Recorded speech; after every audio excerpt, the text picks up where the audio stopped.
A primeira coisa, Daniel vai colocar em letras bem garrafais, grandes aí. Primeiro, o que é a parábola?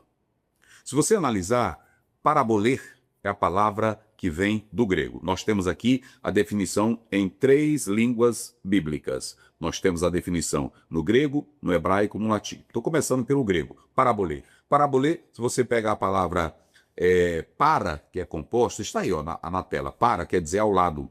Agora, balo é jogar, é lançar. Então, qual é o sentido? O sentido de parábola é colocar ao lado de outra coisa para fazer uma comparação. Ok? No contexto bíblico, é uma história ou comparação lançada ao lado de uma verdade espiritual para ilustrá-la. É esse o sentido de parábola. E aí nós temos lá em Mateus 13, verso 13. Por isso lhes falava por parábola. Aqui, em Mateus 13, parabolê quer dizer um ensinamento figurado. Esse é o sentido. No hebraico, nós temos a expressão machal, essa expressão machal, que é um termo usado para provérbios, comparação, alegoria ou parábola. Note que a palavra parábola, machal, ok? Machal, essa é a expressão correta. Machal, está aparecendo aí na tela aí no hebraico. Machal é, na verdade, comparação, tem um significado de alegoria ou provérbio ou parábola. É uma forma de sabedoria ou, na verdade, uma sabedoria poética e um ensino moral. Você pode ler depois Números 23:7, que diz assim: e proferiu Balaão o seu machal, ok? Machal. No latim, nós temos essa palavra da Vulgata Latina, do latim tardio, nós temos aí o mesmo sentido grego, comparação ou discurso figurado. Deriva o termo português para parábola, ok? Então, em primeiro lugar, nós definimos nas 3 línguas bíblicas o que é a expressão ou o que significa a expressão parábola. A segunda coisa, qual a importância dos recursos literários na Bíblia? Nós sabemos que Deus, para que a mensagem chegue ao homem mais simples e ao mais culto, Deus se vale da linguagem humana. E na linguagem humana, nós temos aquilo que é chamado de recursos literários. Quando se fala de recursos literários, são ferramentas que são usadas para tornar a mensagem mais vívida, mais dinâmica, mais atraente. Eu diria assim, por exemplo, se você pegar um texto, ele tem o seu lado poético, ele tem o seu lado de provérbio, ele tem a sua didática. Então, Deus, para trazer a mensagem ao homem, ele também se valeu de recursos literários. Por exemplo, metáfora, símile, alegoria, ironia, hipérbole, parábola, simbolismo, antropomorfismo. Tudo isso aqui você vai encontrar em qualquer livro de hermenêutica. Isso aqui é para tornar a palavra, ou a história, ou o texto mais dinâmico, mais vivo. E aí nas Escrituras, Deus fez isso, ok? Então, em terceiro lugar, qual é a diferença entre parábola, símile, metáfora e fábula? Nós temos essas 4 coisas quando lemos Ezequiel, quando lemos Jeremias, quando lemos o Novo Testamento. Nós temos a presença de símile, de metáfora, lá no caso de Sansão, quando ele faz o enigma, né? É um recurso de linguagem. Natan, quando vai em 2 Samuel, lá pelo capítulo 12, falar o pecado de Davi, ele conta uma história em forma de uma parábola, não é isso? Sim. Da ovelhinha. Então, era uma forma de levar a mensagem para não causar logo um impacto. Mas a pessoa refletir no que a pessoa estava dizendo. É a verdade. Já pensou se Davi chegasse, Natan chegasse: ei, Davi, tu tá em pecado e adultério, rapaz, tu tá dormindo com a mulher de Urias. Aí o rei ia mandar logo era matar ele. Não ia ter a questão do arrependimento dele, da reflexão. Da reflexão, de chamar a atenção dele, não é isso? Faz como é linda a Bíblia, né? E tem tudo isso na Bíblia. Mas, pastor, o que é a parábola? Eu já fiz a definição. É uma curta história com elementos do cotidiano que revelam uma verdade espiritual. Aí nós temos o exemplo de Mateus 3. Há muitas parábolas. A metáfora é uma comparação implícita sem o uso de como. Ó, a metáfora é uma comparação implícita, está ali, mas não aparece o como, entendeu? Agora, vamos dar um exemplo. O símile é uma comparação. O símile é uma comparação, só que é uma comparação explícita com o uso como. Assim como. Ah, mas é verdade. Assim como, ou com, ou como, né? Como a corça brama pelas águas, assim suspira a minha alma. Como? Então, quando você olha para a metáfora, você tem o aspecto implícito, mas não está, o como não está explícito, não é isso?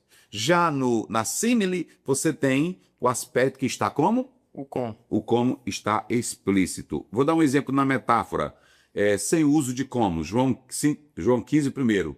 Você pode observar, eu sou a videira verdadeira. Jesus não é literalmente uma videira, é figura de união vital. Não é isso? Mas você tem aí uma comparação. Aí você tem agora a fábula. A fábula é uma história com animais ou seres inanimados falantes, mas com aspecto moral. Por exemplo, os rochedos, né, falaram, o que mais? Quando o filho de. Eu esqueci agora. Ah, sim, De Gideão. De Gideão que ele faz Ele comparação das árvores, a não é isso? videira, A videira, a folha seca. vamos lá, ele usou primeiro a videira, ele usou A oliveira. a azeitona oliveira, né? Ele usou o espinheiro, não é isso? Espinheiro. Então perceba que a Bíblia ela está cheia desses recursos, tanto no Velho como no Novo Testamento. no Novo Testamento. Em quarto lugar, quantas parábolas há na Bíblia? Nós temos no Antigo Testamento o termo machal, que já explicamos aqui, ele aparece mais de 40 vezes, mas é claro que nem todos os termos, ou todo esse termo que aparece lá, está falando de parábolas narrativas, ok? Mas nós temos, por exemplo, a parábola da ovelha e do rico, como citamos aqui, segundo Samuel 12, a parábola da vinha, lá em Isaías capítulo 5, a parábola do cinto, lá em Jeremias capítulo 13, a parábola dos figos, né? Mas nós temos aqui, na verdade, 8 a 10 parábolas narrativas no Velho Testamento. Se vocês observarem, nós temos a luz de A.T. Robertson e também Craig Blomberg, eles falam que nós temos aproximadamente de 37 a 40 parábolas que Jesus citou, ok? Elas se encontrando especificamente nos evangelhos. Agora vem o mais importante. Por que os profetas falaram por parábolas? 4 razões. Porque os profetas, incluindo Jeremias, falavam por parábolas. Primeiro, para ilustrar verdades Espirituais. É o caso do capítulo 5, é o caso do capítulo 13. Segundo, o que o Daniel falou, para provocar reflexão moral. Quando Davi foi confrontado por quem? Por Natã. Terceiro, para revelar a mensagem aos rebeldes e também para velar a mensagem aos rebeldes, ocultar essa mensagem, aqueles que não queriam saber da mensagem, aqueles que não estavam interessados. Então ele contava em forma de parábola, mas também para revelar a verdade aos humildes. Não é isso? E em quarto lugar, para envolver a imaginação e o coração do ouvinte, tornando o ensino memorável. Por quê? A parábola é uma forma chamativa, né? É um recurso literário que faz a pessoa entrar no jogo da narrativa. Pra tentar descobrir o que é que traz. Né? Quando Sansão lançou o Enigma, eita! Todo mundo ficou doido. Mas o que é isso?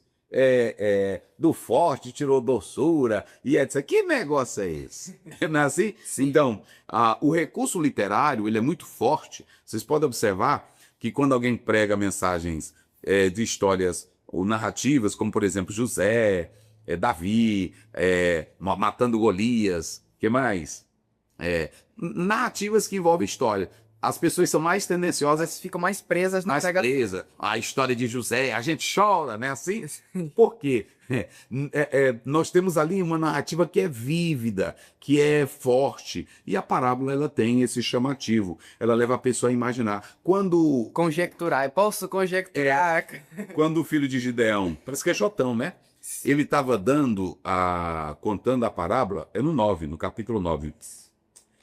Do seu meio-irmão lá, o Abimeleque, Isso, 9. Jotão. Aí, é Jotão, tá lá no capítulo 9. 9, versículo 7 ao versículo 15. Tá aí. 15 e 16. Isso, então quando ele conta, aí as pessoas ficam atentas, mas o que é que ele quer falar com a oliveira? O que que ele quer falar com a figueira, né? O que que ele quer falar com o espinheiro? O espinheiro. Então, a mente viaja, né? E o coração do ouvinte se volta para aquilo ali. Por isso que Jesus falava. E outra, é uma verdade cotidiana, é algo cotidiano que todos conhecem, e para comparar, colocar ao lado daquela realidade espiritual, chama muita atenção. Em sexto lugar, por que Jesus falou por parábolas? Vocês sabem que em Mateus 13, 10, 17 ele diz: porque a vós é dado conhecer os mistérios dos céus, mas a eles não lhes é dado. Não lhes é dado. Então, primeiro, revelar verdades aos que creem. Por isso que ele falou por parábola. Segundo, ocultar aos que tinham coração endurecido. E terceiro, cumprir as profecias. Veja aí o Salmo 78, verso 2. Olha o que diz a Bíblia. 78, verso 2. Salmo. 78, 2 diz assim: e em parábolas abrirei a minha boca e proferirei enigmas do passado. Aí, tá vendo?